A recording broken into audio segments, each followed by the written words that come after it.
About energy, we have already covered work done and types of work done. Now today we are going to discuss about energy, that what energy is and how many types of energy we need to study according to the syllabus of 9th. So let's discuss it. You can keep your notebook along with you so that if you feel something is important, although everything is important, but if you feel something is important, you can write it. Okay, so let's talk about energy, that what energy is. So अगर energy की हम बात करें सबसे पहले, ठीक है, तो जब ये वर्ड आता है तो सबसे पहले हम क्या देखते हैं कि काम कर पा रहे हैं कि नहीं कर पा रहे ना। काम अगर हम कर पा रहे हैं तो एनर्जेटिक हैं, अगर हमारे अंदर एनर्जी नहीं तो हम काम कर पाएंगे नहीं कर पाएंगे। जब हमने वर्क एनर्जी पावर की रिलेशन को समझा था सबसे फर्स्ट लेक्चर में, तब भी ये बात हम लोगों ने डिस्कस की थी। अब अगर कोई एक ऐसा व्यक्ति है जो कि बहुत कुछ कर ले रहा है ना, ये भी कर ले रहा है वो भी कर ले रहा है, तो हम लोग क्या कहते हैं, first statement which comes out to be बड़े एनर्जेटिक हो आप तो ना। और अगर नहीं कर पा रहा है कि जरा सा कुछ भी एक काम किया उसका थक गया, अरे अब रेस्ट चाहिए, तो क्या कहते हैं, बहुत ढीले रहते हो ना, बहुत ढीले रहते हो, इतनी एनर्जी नहीं कि कुछ कर पाओ। तो एनर्जी आपकी डायरेक्टली क्या डिनोट कर रही है कि कितना आप वर्क डन कर सकते हो। Are you able enough to do the work और not? Yes or no? Are you able enough to do the work or not? If you are energetic, you can do the work. If you are not energetic, you cannot do the work. Right? So, suppose there is a case कि आप दिन भर पढ़ के और खेल वगैरह करके आए हो, ठीक है, आपने स्पोर्ट्स खेला और उसके बाद आए हो, ठीक है, खेला भी है, पढ़ा भी है, सब कुछ किया और उसके बाद आए घर, और उसके बाद आपसे कहा गया अच्छा एक काम करिए कि ये थोड़ा सा एक कार्टन है बड़ा सा, इसको उठा के 3rd फ्लोर पर, तो लिफ्ट इज नॉट वर्किंग, ठीक है, तो आप क्या करोगे? अरे अभी तो थके हैं, अभी तो पूरा दिन पढ़ के आए हैं, थोड़ा क्रिकेट भी खेला था, सॉकर भी खेला था, और उसके बाद अभी नहीं, इतनी एनर्जी नहीं है, पहले थोड़ा खाएंगे, रेस्ट करेंगे, एनर्जी आ जाए, फूड चाहिए ना, एनर्जी आ जाए, सोर्स ऑफ एनर्जी मिल जाए, ठीक है, एनर्जी आ जाए, तब फिर जो है आगे ये कार्टन पहुंच जाएगा। लेकिन अगर आप बहुत एनर्जेटिक हो, एनर्जी भरी की मतलब आपने पढ़ने के बाद और खेलने के बाद भी एनर्जी बॉडी में बहुत है, तो अरे कार्टन ठीक है अभी पहुंचता है, क्या दिक्कत है, until or unless you do not want to do it willingly. So what I want to say when I'm saying energy, when I'm using the word energy here, means it is what, from the very basic classes it is taught to us that it is what, it is ability or capacity to do the work. So same definition continues here also, it is ability to do the work. अगर हमारे अंदर energy होगी तो काम होगा, अगर energy नहीं होगी तो काम नहीं होगा। मींस एनर्जी का डायरेक्ट रिलेशन वर्क डन के साथ है कि अगर एनर्जी है तो काम है, नहीं है तो नहीं, ठीक। इनफाइनाइट एनर्जी इनफाइनाइट वर्क, कितना भी करा लो। जीरो एनर्जी जीरो वर्क, कोई एनर्जी नहीं, हम कुछ नहीं करेंगे, हम रेस्ट करेंगे सिर्फ, ठीक।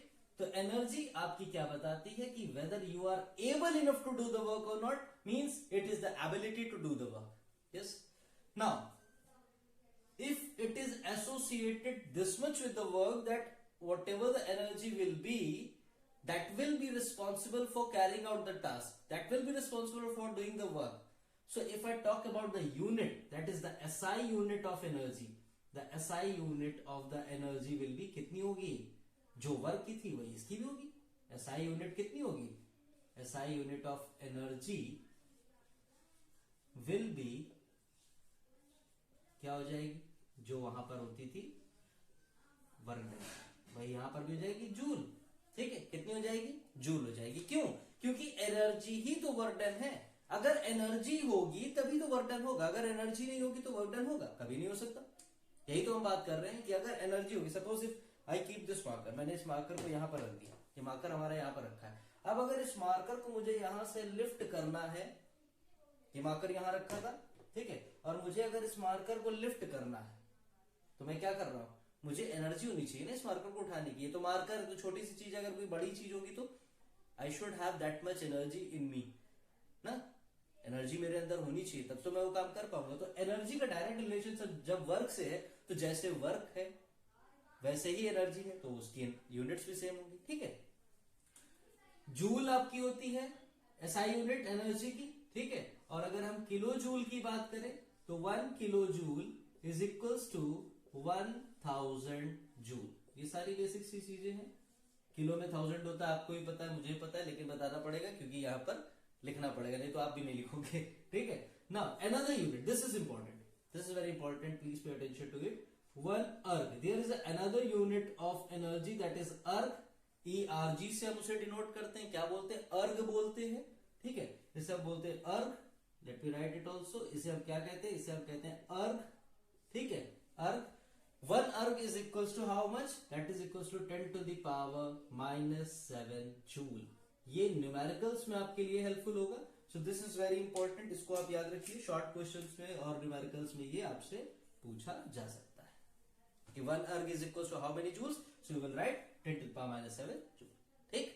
अच्छा, अब एनर्जी कई टाइप की होती है। एनर्जी की अगर हम टाइप्स की बात करें तो बहुत सी energy, light energy is there, sound energy is there, solar energy is there, wind energy is there, tidal energy, thermal energy, ना बहुत सारी एनर्जी है। लाइट एनर्जी अगर नहीं होगी तो हम कुछ भी देख नहीं सकते, it will be totally blank, ठीक है। लाइट एनर्जी की वजह से ये वीडियो इतना स्पार्कल करेगा, अगर लाइट एनर्जी ना हो, पूरा डार्क में बनाए तो वॉइस सुनाई देगी और कुछ होगा ही नहीं, और अगर साउंड एनर्जी ना हो तो वॉइस भी नहीं सुनाई देगी ना। So various forms of energy are there, sunlight, solar energy, you are seeing tremendous use of solar energy these days. Government is also in focusing a lot on solar energy to harness it as much as possible because it is the abundant source of energy ना। तो अगर आप देखें तो हर जगह, हर एक form में chemical energy, हर चीज में हम छोटी से लेकर बड़ी से बड़ी चीज में हमें, हर चीज में हमें एनर्जी चाहिए। अगर हम किसी भी टास्क को करना चाहते हैं तो कोई भी मशीनरी हो, सिंपल मशीनरी भी होगी तो उसमें भी कोई ना कोई एनर्जी एसोसिएटेड होती है। तो there are various types of energy, but in our syllabus, according to our syllabus, we are going to study about one particular type of energy, and that is what, that is mechanical energy, ठीक है। क्या पढ़ेंगे, mechanical energy. अभी mechanical energy क्या होती है, ऐसी energy जिसमें कि मैकेनिकल कुछ इन्वॉल्व हो, मैकेनिक्स इन्वॉल्व हो। मैकेनिक्स का मतलब मशीनरी का कोई पार्ट आ जाए, वो एक सिंपल मशीनरी भी हो सकती है। जैसे सिंपल मशीनरी कैसे हो सकती है, सपोज ये आपका एक कार्टन पड़ा हुआ है, अब इसको हमें थोड़ा सा उठाना है, इसको उठाना है, अब ऐसे हमें ताकत लगेगी काफी, तो हमने क्या किया, हमने इसमें सिंपली इस तरीके से एक पुली लेकर के, पुली बोले, एक इस तरीके से रॉड लेकर के आते हैं और उसको किसी ब्रिक पर या इस तरीके की ट्राइंगल बेस पे लगा देते हैं। यहां से आप फोर्स जब अप्लाई करोगे तो ये ब्लॉक क्या होगा, ये ब्लॉक ऊपर की तरफ उठ जाएगा ना। सिंपल मशीनरी, सिंपल मशीन आपने पढ़ी हुई, सिंपल मशीनरी, तो ये क्या होगा, ये एक मैकेनिकल वर्क कर रही है, एक मशीन की तरीके काम कर रही है जो इसको लिफ्ट करने का काम कर रहा है ना। मेरी सिंपल मशीन, बट मशीन की तरीके काम करती है। तो ये जितना भी मशीनरी पार्ट इन्वॉल्व हो जाता है, जहां पे मैकेनिक्स इन्वॉल्व हो जाती है, वहां पर हम कहते हैं कि कौन सी एनर्जी आ जाती है, मैकेनिकल एनर्जी आ जाती है, ठीक है। आप देखते हो ना, टॉयज के केस में भी होता है, आजकल जो टॉयज आ रहे हैं वो इलेक्ट्रॉनिक बेस्ड टॉयज है, वो इलेक्ट्रॉनिक टॉयज होते हैं। इससे पहले जो आते थे वो सारे मैकेनिकल टॉयज होते थे। मैकेनिकल टॉयज का मतलब आप उसमें चाबी ऐसे भरते थे ना, और उसके बाद उसपे जो कॉइल होती थी वो थोड़ा सा रैप अप होती थी और गियर्स लगे होते थे छोटे छोटे से, वो मूव करते थे, उसके साथ वो कार मूव करती थी, और जितनी आप चाबी भरते थे उतना मूव करते थे। Nowadays we are having electronic toys, आपने सिंपली रिमोट प्रेस किया, कार को जिधर भी मूव करा तो you can move. So mechanical कहां, जहां छोटी से छोटी मशीनरी भी इन्वॉल्व होगी तो वो हमारा होता है मैकेनिकल एनर्जी।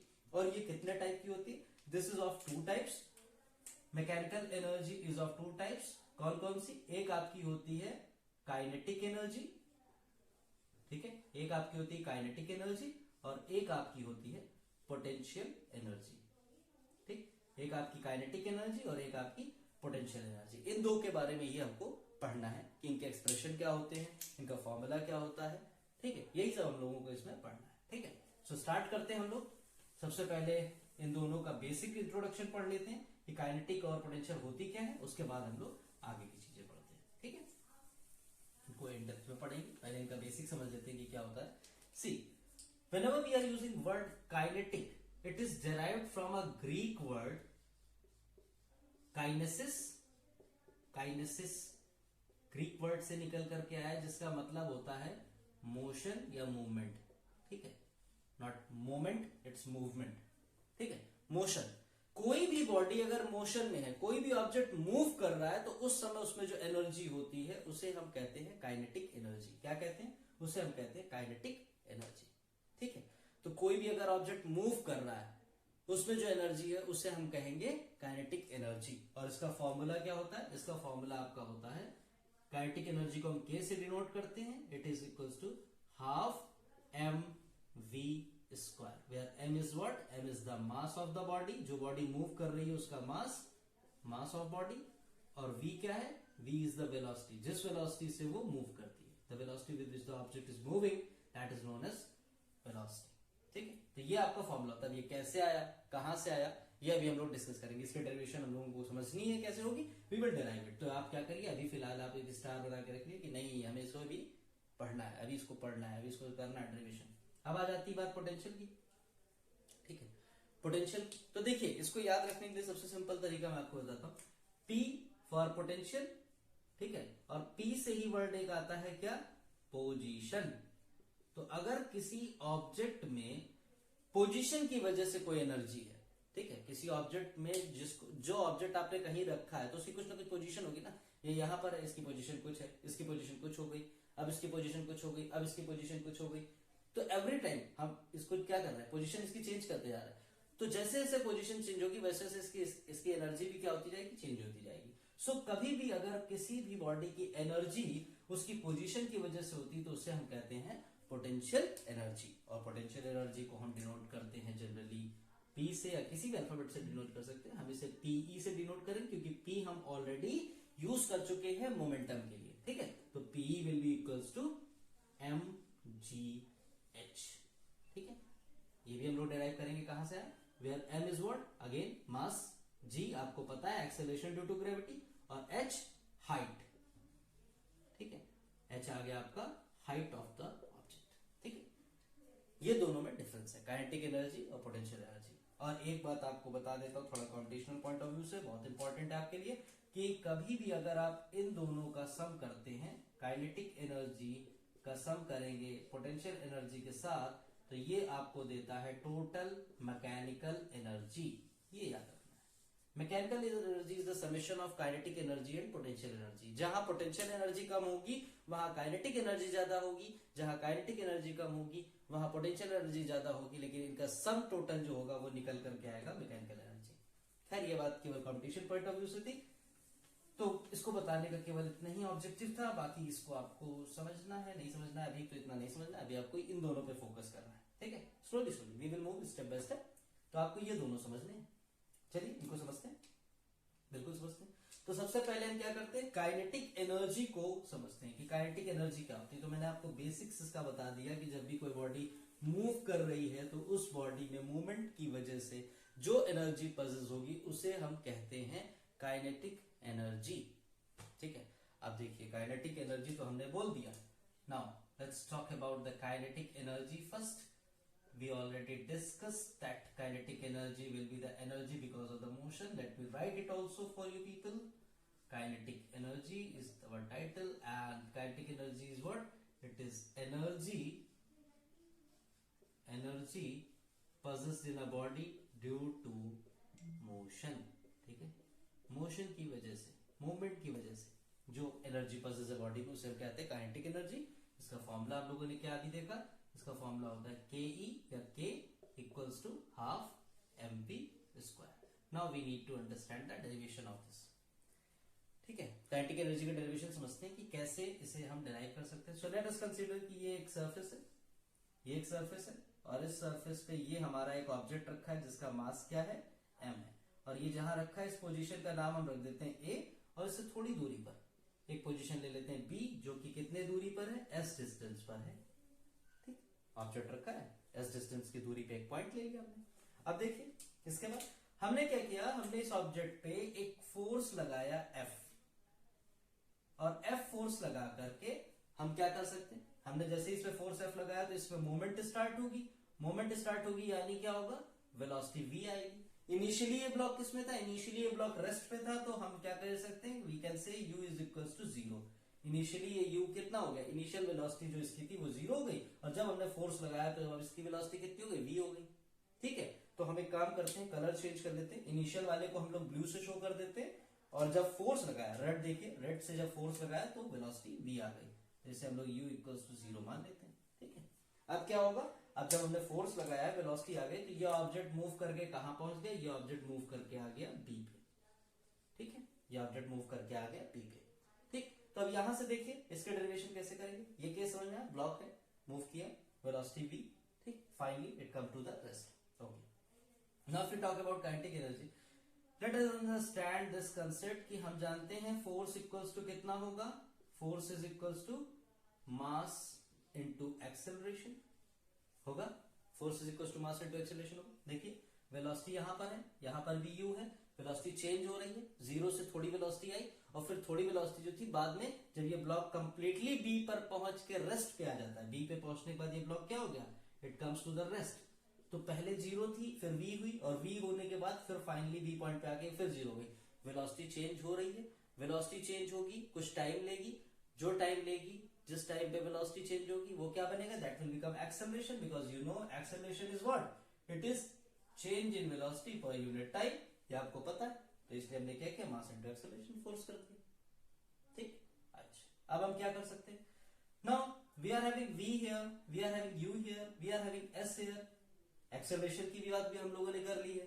तो क्या हम यहां पर न्यूटन की इक्वेशन जो है v square minus u square equals to 2as ये यूज कर सकते हैं, इक्वेशन हम यूज कर सकते हैं, बिल्कुल यूज कर सकते हैं। So from here if you see u is equals to 0, just substitute it here, what we will have v square minus 0 square is equals to 2as, and from here we can see that v square will come out to be 2as। ठीक है, ठीक, अच्छा अब हम क्या कर सकते हैं, अब यहां से हम देखते हैं कि v स्क्वायर हमारा कितना आ गया है, 2as आ गया है। तो अब यहां पे हम एक्सेलरेशन की क्या वैल्यू सब्स्टिट्यूट कर दें, बिल्कुल कर सकते हैं। यहां इस वाली इक्वेशन से देखिए acceleration will come out to be कितना, f अपॉन m हो जाएगा, और ये जो एक्सेलरेशन की वैल्यू है a equals to f upon m, ये वैल्यू एक्सेलरेशन की हम क्या करेंगे, इसको हम यहां पर सब्स्टिट्यूट कर देंगे इस फॉर्मूले में। तो हमारे पास क्या इक्वेशन बन जाएगी, जस्ट सी केयरफुली, इसके बाद का मैं यहां पर लिख देता हूं, ये देखें v स्क्वायर लिखा हमने, फिर क्या है इक्वल टू 2 a है आपका, a की जगह हमें क्या लिखना है, a की जगह हमें लिखना है f अपॉन m, ठीक है, f अपॉन m, और फिर हमने s की जगह लिख दिया s। ठीक है, अच्छा अब देखिए यहां पे थोड़ा रीअरेंजमेंट कर लेते हैं हम, मास को इधर लाएंगे, it will become mv square, और ये 2 को नीचे ले आए, it will become mv square by 2, और यहां पे क्या बचा हमारे पास, f इंटू s बचा। अब गौर से देखिए, सी केयरफुली, f फोर्स है ना, और s क्या है, a और b के बीच का डिस्टेंस, यानी कि सबसे शॉर्टेस्ट डिस्टेंस है एक पर्टिकुलर डायरेक्शन में, तो क्या बोल सकते हैं, we can say it is displacement. ठीक है, क्या है, डिस्प्लेसमेंट। आप याद करिए वर्क डन हमारा कितना होता था, work done was force into displacement, ये तो पढ़ा हुआ है हमने, फोर्स इनटू डिस्प्लेसमेंट क्या होता है, वर्क डन। तो यहां पे हम क्या कर सकते हैं, फोर्स इनटू डिस्प्लेसमेंट, यानी f इंटू एस की जगह पे हम क्या लिख सकते हैं, w लिख सकते हैं। So we will have what, we will have mv square upon 2 equals to w। So w कितना आ गया, mv स्क्वायर बाय 2। थोड़ा सा इसको और सेग्रीगेट करके लिख लेते हैं, 1/2 को अलग ले लें और mv स्क्वायर को एक साथ लिख देते हैं, कोई प्रॉब्लम तो नहीं इसमें, सिंपल। ठीक है, mv स्क्वायर इक्वल्स टू कितना हो गया, w। यानी कि इस ब्लॉक को देखो, यहां से यहां ले जाने में जो वर्डन करना पड़ा उसका एक्सप्रेशन कितना है, उसका एक्सप्रेशन ये आया। अच्छा, ये वर्डन तभी तो किया होगा जब बॉडी में एनर्जी होगी, जब तक एनर्जी नहीं होगी तो क्या वर्डन किया गया होगा, नहीं किया गया होगा ना। तो ये जो वर्डन है वो किस फॉर्म में रिफ्लेक्ट होगा, वो हमें रिफ्लेक्ट होगा काइनेटिक एनर्जी के फॉर्म में। ठीक है, जैसे काइनेटिक एनर्जी थी उसी फॉर्म में रिफ्लेक्ट होगा। तो ये वर्क डन रिस्पॉन्सिबल है इस ब्लॉक की मूवमेंट के लिए, ये जो वर्क डन है ये रिस्पॉन्सिबल है इस ब्लॉक की मूवमेंट के लिए, और ब्लॉक में मूवमेंट आ गई तो जो एनर्जी उसको करने में हेल्पफुल है वो कौन सी रही होगी, that will be kinetic energy, क्योंकि आपको पता है kinetic energy is the energy due to motion. तो इसको हम क्या लिख सकते हैं, we can write it as kinetic energy equals to, जो ये वर्क डन है वही आपका काइनेटिक एनर्जी हो गया। सो it will be half mv square, kinetic energy का फॉर्मूला आपका आ गया हाफ mv स्क्वायर। यानी काइनेटिक एनर्जी किस पर डिपेंड करती है, मास पर और वेलोसिटी पर। ठीक है, अच्छा ये तो हो गया काइनेटिक एनर्जी। ठीक है, ये हो गया आपका काइनेटिक एनर्जी। अब हम बात करते हैं पोटेंशियल एनर्जी के बारे में, इसको रब कर देता हूं मैं, आई होप आप लोग लिख चुके होंगे। अब हम लोग जल्दी से बात कर लेते हैं पोटेंशियल एनर्जी के बारे में, ताकि वीडियो भी ज्यादा लेंथी ना हो। ठीक है, देखो अभी बता चुका हूं मैं आपको पोटेंशियल एनर्जी क्या है। Potential energy is the energy because of the position of an object, अभी बताया, इतनी जल्दी ना बोलिए। ठीक है, pay attention. Potential energy Potential energy is what? It is the energy because of the position of an object. Energy due to the position of an object. Due to position of an object. ठीक है, ठीक है, जल्दी से लिख लेते हैं. Formula for potential energy अभी बताया, it will be equal to mgh. अब ये कहां से आया ना, क्वेश्चन अराइजेस, ये कहां से आया ये भी समझ लेते हैं. देखिए, सपोज एक हमारे पास ये ऑब्जेक्ट है, ठीक है, जिसका मास कितना है, m है, और इस ऑब्जेक्ट को, ये आपका ग्राउंड लेवल है, ये ऑब्जेक्ट ग्राउंड लेवल से कितने ऊपर है, सपोज h हाइट पर है. Okay, suppose this object of m mass is at height h from this ground level. Okay, and when it will be dropped from this particular point, अगर ये a point से drop किया जाएगा तो क्या होगा, this will start moving downward. ठीक है, किसके इम्पैक्ट की वजह से, किसकी वजह से नीचे आने लगेगा, because of the acceleration due to gravity. Gravitation is working on it.